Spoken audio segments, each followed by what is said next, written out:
Picture this.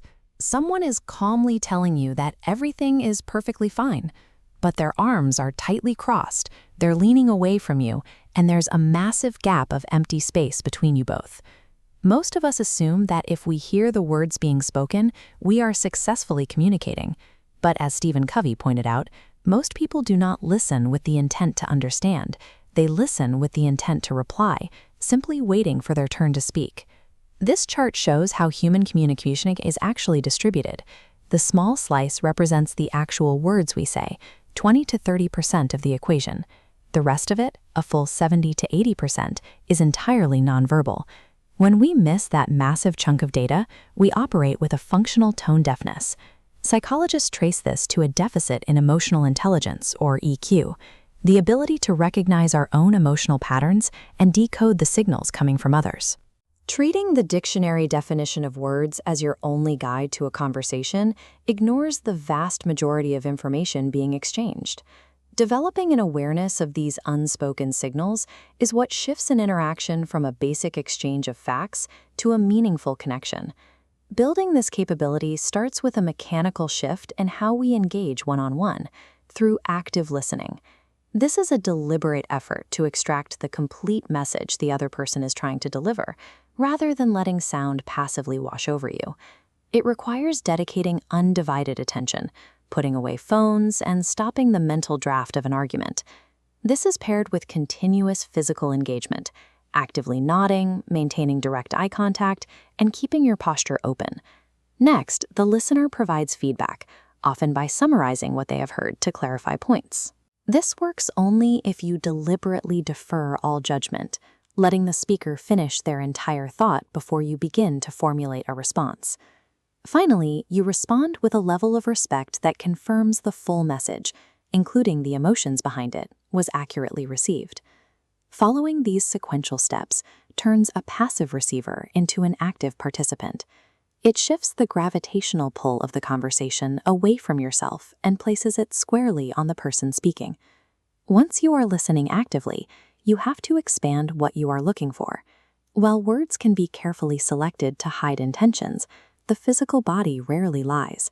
Humans continuously broadcast primary nonverbal data streams. We reveal comfort through eye contact, defensiveness through our rigid posture, and boundaries through our physical space. Running parallel to that is the tone, pace, and inflection of the voice. These vocal qualities carry emotional data that can exist entirely separate from the text of the conversation. Emotional intelligence requires syncing our internal emotional awareness with these external physical actions. As Daniel Goleman explored, high EQ is the ability to align what we feel with what we project. When your verbal and nonverbal signals match, it creates a sense of trust and clarity. But when your body language contradicts your words, the listener's brain instinctively flags the mismatch, which breeds tension and suspicion. Because nonverbal cues constantly broadcast our intentions, emotional self-regulation is essential. Managing your internal state ensures the message you intend to send remains consistent with the one being received. That covers a one-on-one interaction, but the math changes when you scale this outward, walking into a crowded party or a complex group meeting. You can't analyze 50 faces individually. Instead, the brain uses ensemble perception, blending individual data points into a singular mood map. This rapidly establishes a group baseline, allowing you to immediately spot the anomalies, the few individuals reacting differently from the rest. To navigate this space, you must first level out your own emotions. Walking into a mellow room carrying intense frustration or nervous energy will completely drown out the subtle dynamics you are trying to observe. Once you are neutral, look for the quiet participants and identify inconsistencies, like a team verbally agreeing with a loud boss while physically retreating and crossing their arms.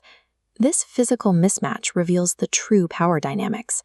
Mastering a room isn't about scanning every individual. It is about synthesizing these collective micro-reactions to accurately gauge the emotional state of the entire environment. All of these mechanics, active listening, decoding physical data streams, and mapping ensemble perception, feed into a single overarching function: empathy. Emotional intelligence and empathy are often treated as innate, magical traits. But as musician Tim Minchin points out, These are tangible, intellectually learnable skill sets that can be practiced and refined. While sympathy involves feeling for another person's distress, empathy requires an imaginative leap into their lived experience to understand what they are feeling as if you were experiencing it yourself. Think back to that tense, closed-off conversation from the beginning. Apply these mechanics, and the interaction completely changes. With an open posture, a slight lean inward, and a genuine effort to understand the underlying emotion, the barrier drops. You create a synchronized connection. It is late evening, and your partner drops their bag on the kitchen floor after a punishing day at work. They offer a heavy sigh, keep their shoulders rigid, and answer your greeting with a single clipped word. Once again, your brain sounds an alarm. You interpret their silence as anger directed at you, or a puzzle you are required to solve immediately. You start peppering them with rapid-fire questions. You demand to know what's wrong, and offer unsolicited advice. Within minutes, a quiet evening escalates into a tense, manufactured argument. That frantic urge to fix a bad mood rarely comes from a place of pure support. We poke and prod because their silence makes us uncomfortable, and we want to relieve our own tension. Let's rewind this scenario. This time, you greet them, register the exhaustion, and intentionally allow the silence to stretch. You note the rigid shoulders and the heavy sigh, but you consciously decouple those signals from your own insecurities. You recognize that their mood belongs to them. This anatomical diagram highlights a biological advantage you can use here, favoring your right ear. Because the left hemisphere of the brain processes both speech comprehension and emotion, turning your right ear toward the speaker helps you detect subtle emotional nuances. Rather than interrogating them, you offer a calm, supportive reflection. You acknowledge that they look exhausted and leave it at that, demanding no interaction in return. True intimacy relies on the ability to hold space for someone else's emotional state, without panicking and making their bad day about you. Reading a room is an act of objective observation. It requires stripping away your ego and paying attention to the physical reality of the people in front of you. When you spend your energy playing defense against your own insecurities, your focus turns entirely inward. You become blind to the subtle shifts in posture, tone, and eye contact that define social interaction.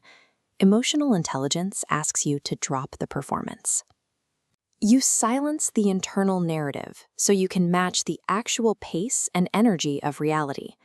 The human instinct to project our own fear operates exactly the same way, whether you are facing a skeptical CEO or a tired spouse. Your ability to connect with another person begins long before either of you speaks a single word. To understand what people are really communicating, you have to master the daily practice of getting out of your own way so you can finally listen.